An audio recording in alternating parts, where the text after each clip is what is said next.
ನಮಸ್ತೆ ಪ್ರಿಯ ವೀಕ್ಷಕರೇ, ನಾನು ನಿಮ್ಮ ಇಂದ್ರೋಜಿ ರಾವ್ ಶಿವಮೊಗ್ಗ ಆಟೋ ಯೂಟ್ಯೂಬ್ ಚಾನಲಿಂದ ಮಾತಾಡ್ತಾ ಇರೋದು.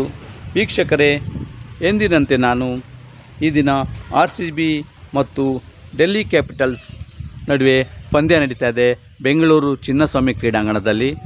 ನಿಮಗೆಲ್ರಿಗೂ ಗೊತ್ತಿರೋ ವಿಚಾರನೇ ಅದನ್ನು ತಿಳ್ಸೋಕ್ಕೆ ಬಂದಿದ್ದೀನಿ. ನಾನು ಪ್ರತಿ ಸಲ RCB ಮ್ಯಾಚ್ ನಡೆಯುವಾಗ ಈ ಒಂದು ಶಕ್ತಿ ಸ್ಥಳಕ್ಕೆ ಬಂದು ಪ್ರಾರ್ಥನೆಯನ್ನು ಸಲ್ಲಿಸ್ತಾ ಇದ್ದೀನಿ. ಇದೆಲ್ಲ ಹಿಂದಿನ ವಿಡಿಯೋಗಳು ಹೇಳಿದ್ನಲ್ಲ ವೀಕ್ಷಕರೇ. ಈ ದಿನ ನಮ್ಮ RCB ತಂಡ ಗೆಲ್ತಾ ಇದೆ. ಈ ದಿನ ಬೆಂಗಳೂರು ಚಿನ್ನಸ್ವಾಮಿ ಕ್ರೀಡಾಂಗಣದಲ್ಲಿ ನಮ್ಮ RCB ತಂಡ ಗೆಲ್ತಾ ಇದೆ.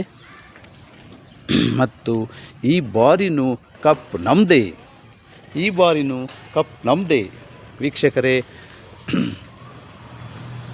RCB ಮತ್ತು ಡೆಲ್ಲಿ ಪಂದ್ಯದಲ್ಲಿ ನಮ್ಮ RCB ತಂಡ ಗೆಲ್ಲಿ ಮತ್ತು ಜಯದ ಓಟನ ಮುಂದುವರಿಸಲಿ ಅಂತ ಕೇಳ್ಕೊಳ್ಳೋಣ.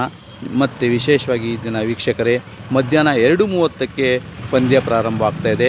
ಮತ್ತು ನಮ್ಮ RCB ತಂಡದವರು ಈ ಸಲ ಹಸಿರು ಟಿ ಶರ್ಟ್, ಹಸಿರು ಜರ್ಸಿಗಳನ್ನು ಧರಿಸಿ ಆಟ ಆಡ್ತಾಯಿದ್ದಾರೆ ವೀಕ್ಷಕರೇ.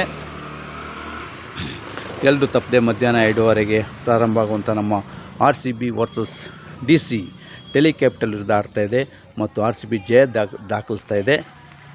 ನಿಮ್ಮೆಲ್ಲರ ಮೆಚ್ಚಿನ ತಂಡ, ನಮ್ಮ ಕರ್ನಾಟಕದ 7 ಕೋಟಿ ಜನರ ಆಸ್ತಿ. ಈ ಬಾರಿನೂ ಕಪ್ ನಮ್ಮದೇ ಅಂತ ಹೇಳ್ತಾ ಇದ್ದೀನಿ. ಮತ್ತು ಈ ಬಾರಿ ಕಪ್ ಕೂಡ ನಮ್ಮದಾಗುತ್ತೆ. IPL 2020 ಮ್ಯಾಚ್ನಲ್ಲಿ RCB ತಂಡವು 2ನೇ ಬಾರಿಗೆ IPL ಕಪ್ಪನ್ನು ಗೆಲ್ತಾ ಇದೆ. ಜೈ RCB, all the best RCB. ಈ ಬಾರಿನೂ ಕಪ್ ನಮ್ಮದೇ.